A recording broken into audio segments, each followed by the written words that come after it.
Alors,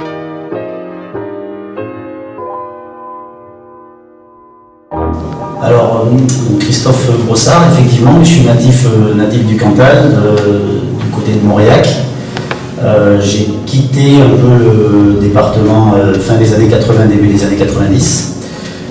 Donc j'ai fait un peu le parcours de jeune footballeur au sein de... Alors d'abord à l'amicale laïque de Blot, puisque ma famille est plutôt de côté de Blot. Et puis ensuite sur Mauriac, puisque c'était le parcours normal pour un jeune si voulait évoluer, donc au football club de Mauriac. Avant la fusion à Mauriac, c'était... Et puis après, m'est arrivé un peu l'adolescence, les études. Donc je suis parti en section sportive, enfin à l'époque ça s'appelait sport-études, à Brive, puisque c'était le plus proche. Il y avait Massiac quand même à l'époque, je crois, mais j'avais fait les 2 candidatures, mais j'ai été retenu à Brive. Donc je suis parti à Brive sur les années collège. Et la section, le sport-études a fermé sur Brive. Donc après on a été mis sur Limoges. C'était très compliqué au niveau de l'organisation familiale, donc j'ai quitté le parcours et après je suis rentré jeune sapeur-pompier à Mauriac. Très vite, j'ai aimé surtout l'activité sportive, c'est ce qui m'a amené un peu à... Et lorsque on m'a proposé de faire mon service national chez les pompiers de Paris, j'ai dit pourquoi pas, ça peut être une belle expérience. Et à l'occasion du recrutement, on m'a aussi dit que je pouvais m'engager.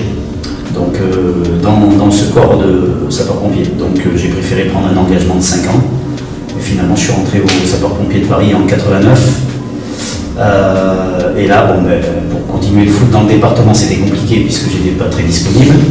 Donc j'ai pris une licence sur le Valois en région parisienne.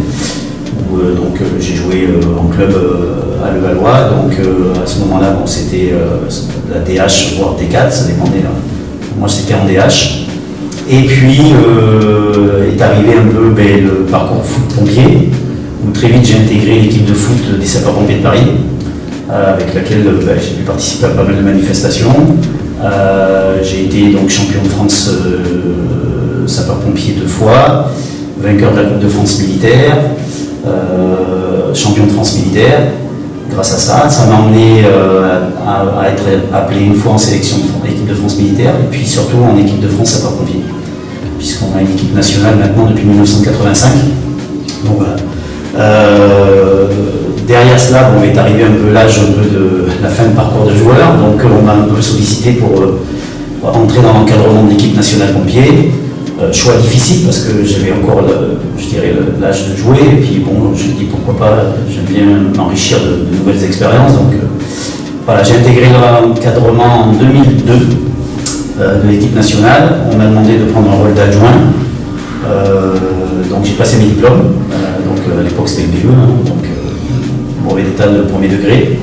Et à Fontainebleau j'ai passé ça, comme ça c'était par le biais de la formation militaire. Donc, voilà, et ensuite, 7 ans d'adjoint, le sélectionneur voulait mettre un terme à sa fonction, m'a proposé de prendre la suite. J'ai pris donc la sélection en 2009 jusqu'en 2016. Donc c'est très récent, j'ai quitté de mon propre choix cette fonction pour qu'on puisse aussi renouveler derrière. Donc c'était l'adjoint que j'avais pendant 7 ans qui a pris aujourd'hui cette sélection. Il y a comme ça un suivi et voilà, c'est une transmission un peu de notre fonctionnement. Et je me suis orienté depuis 2012 dans une carrière de dirigeant, mais plus dirigeant sportif dans les instances. J'ai d'abord commencé en club, et puis très vite j'ai été aspiré par le district d'Indre-et-Loire où maintenant je réside. Et je suis rentré au comité de direction du district en 2012, j'ai fait 4 ans dans un rôle d'administrateur, et puis depuis 2016 élu vice-président du district d'Indre-et-Loire.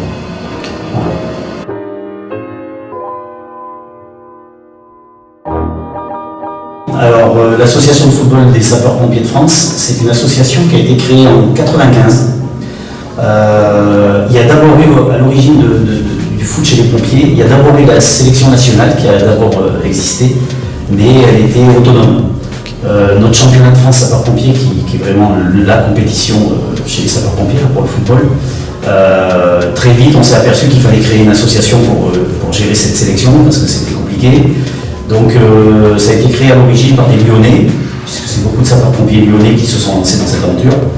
En 1995, ils ont créé ça en Bretagne, c'était à Ploucombes. Donc sa mission, c'était de développer le football chez les sapeurs-pompiers, par le biais du championnat de France, et de gérer l'équipe nationale. Aujourd'hui, on est composé de 23 membres au conseil d'administration. On vient d'être renouvelé dans son intégralité au niveau du bureau exécutif.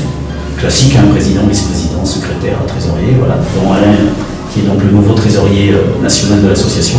Et donc moi qui finalement me suis aussi lancé dans ce rôle et on a été élu le mois dernier donc à Bourg-en-Bresse et je suis donc le nouveau président de l'association de football.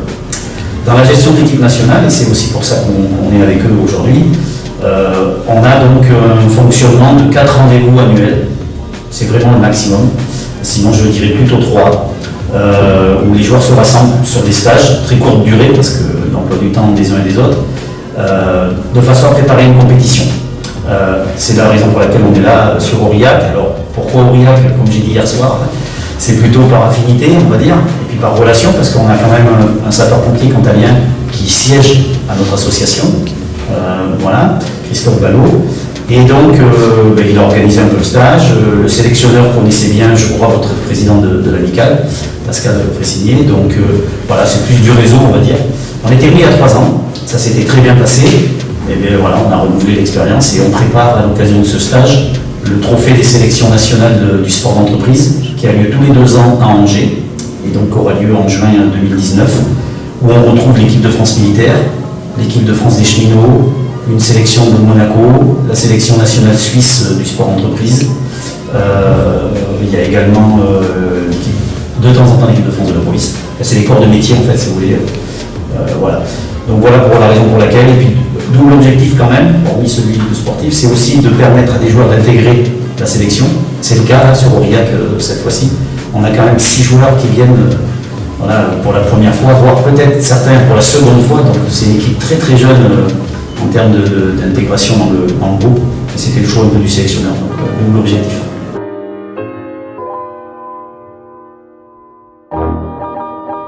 Oui, c'est exactement ça. Alors l'idée première, au-delà de rassembler d'abord des sapeurs-pompiers pour jouer au foot, c'est aussi de leur faire vivre des émotions, parce que ça c'est quelque chose dans le milieu dont on a besoin par rapport au métier que l'on fait. Alors après, on parlait d'objectifs tout à l'heure sportifs, mais c'est sûr qu'un des critères que l'on demande surtout chez les joueurs, c'est les valeurs que notre profession dégage, de pouvoir le transposer sur le terrain. Et après, très vite, on a vu depuis de nombreuses années, ce qu'on ne faisait pas quand même il y a une dizaine d'années, c'est que dans les stages que l'on fait, on cherche toujours à rentrer en contact avec les instances du monde du foot, notamment les districts, les ligues, et puis des clubs. Et ça, c'est important parce qu'on est souvent quand même reçu ou soutenu par des clubs lorsqu'on se déplace. En choix de prédilection, je dirais qu'on prend quand même des villes de moyenne importance parce que je trouve que le réseau communicatif et médiatique est plus important quand on va dans des villes de 20, 25 000 où on a vraiment l'impression que c'est un événement, enfin, qu'il y a un vrai soutien pour avoir tenté des expériences comme Avignon, même Paris, parce qu'on a fait des stages sur Paris. Voilà, on est noyé dans la masse, on n'existe pas en fait, c'est pas un événement. Donc voilà. Après sur les valeurs, oui, bon, mais forcément on retrouve celles qu'on a dans notre profession, hein, solidarité. Moi j'aime bien dire humilité, parce qu'il ne faut pas quand même oublier ce qu'on fait. Oui, voilà, plaisir, engagement, parce que c'est un engagement. Hein. On a beau dire on a l'équipe de France Pompiers, ou on est en équipe de France Pompiers, les joueurs participent financièrement à leur déplacement. Donc c'est un vrai engagement familial, parce que voilà, ça joue aussi sur leur temps libre. Aucun joueur, aucun dirigeant ne fait ça sur leur temps de travail. Donc ça, c'est quelque chose qu'on veut garder. Ce lien avec le foot amateur, pour nous, il est important, parce que déjà, premièrement, on est tous licenciés à la Fédération française de foot. Deuxièmement, depuis quelques années, parce que c'est très récent, on a une vraie collaboration avec la Fédération, notamment en termes d'équipement, puisqu'ils nous soutiennent dans ce domaine. Donc voilà, c'est entretenir ça, et pour avoir été à la Fédération il y a encore 10 jours pour renouveler notre dotation, c'était vraiment le message à faire passer, c'est on vous aide, mais en retour, en termes d'image, voilà, il faut jouer le jeu, parce que la Fédération a aussi besoin de ça. Donc voilà un petit peu la transmission qu'on veut faire. Alors quand je dis implication dans les clubs, on s'est très vite dirigé vers les jeunes. Donc aujourd'hui, lorsqu'on fait des stages, 2-3 rendez-vous dans l'année, on cherche toujours à rentrer en contact avec les jeunes, aussi pour transmettre, parler de notre métier, parce qu'on ne parle pas non plus de foot, parce que je suis persuadé que dans les écoles de foot, il y en a qui peuvent devenir demain sapeurs-pompiers. Et donc voilà, on échange avec les jeunes et puis on vient sur le côté terrain pour qu'on puisse partager des moments avec eux autour du ballon, autour des parents, puisque souvent, comme c'est des jeunes, il y a des parents sur le bord qui posent plein de questions pour devenir sapeurs-pompiers. Donc voilà, c'est plutôt ça. Mais l'idée, c'est de participer à une séance d'entraînement avec eux, découvert.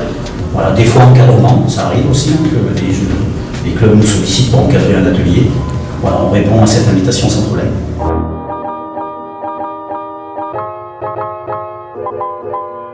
Après, en termes d'anecdotes, ouais, j'en ai une parce qu'on a quand même vécu des sacrées aventures.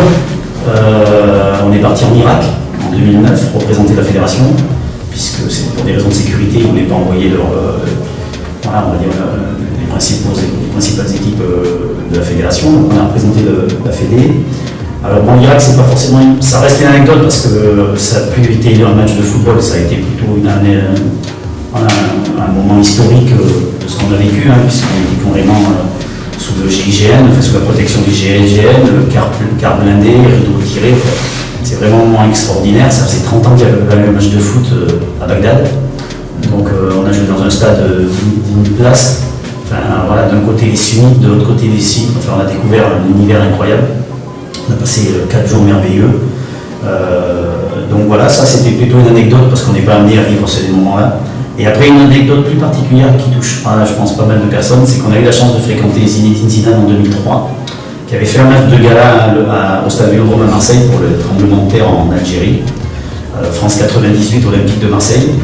Et à cette époque-là, enfin cet été-là, il y avait eu des graves incendies de forêt, et Emmanuel Petit avait été pris au piège dans un des incendies, et avait été donc secouru, et lui, il avait voulu mettre en avant les pompiers. Et donc il a demandé à Zinedine Zidane qu'on fasse le lever de rideau du match de gala au Vélodrome. Donc bien sûr on a accepté, c'était un grand moment parce que déjà on jouait au Vélodrome et deuxièmement devant une affluence énorme puisqu'on a fini, le stade était plein, 60 000, 55 000. Et puis on a surtout séjourné hébergé avec France 98 dans le même hôtel. Donc on a eu des moments d'échange extraordinaires. Des joueurs ont pu jouer voilà, à la PlayStation avec des Thierry Henry, Sylvain Victor, ça a été des moments incroyables dans la chambre. Et puis la principale anecdote, c'est que Zinedine est venu nous voir et pour prendre le dessert avec nous à table. Et il était suivi par France 3 parce que lui c'était le retour à Marseille. Et au moment où il a pris le dessert avec nous, le journaliste de France 3 lui pose une question en lui disant Zinedine, voilà, vous revenez à Marseille en héros national. Voilà, quoi. Et lui très vite il a coupé l'interview et il a dit au journaliste non, moi je ne suis pas un héros national, par contre là vous avez une trentaine de héros. Voilà, et là tout de suite il a scotché tout le monde. Et là ça a été un moment. Voilà. Donc ça reste une grosse.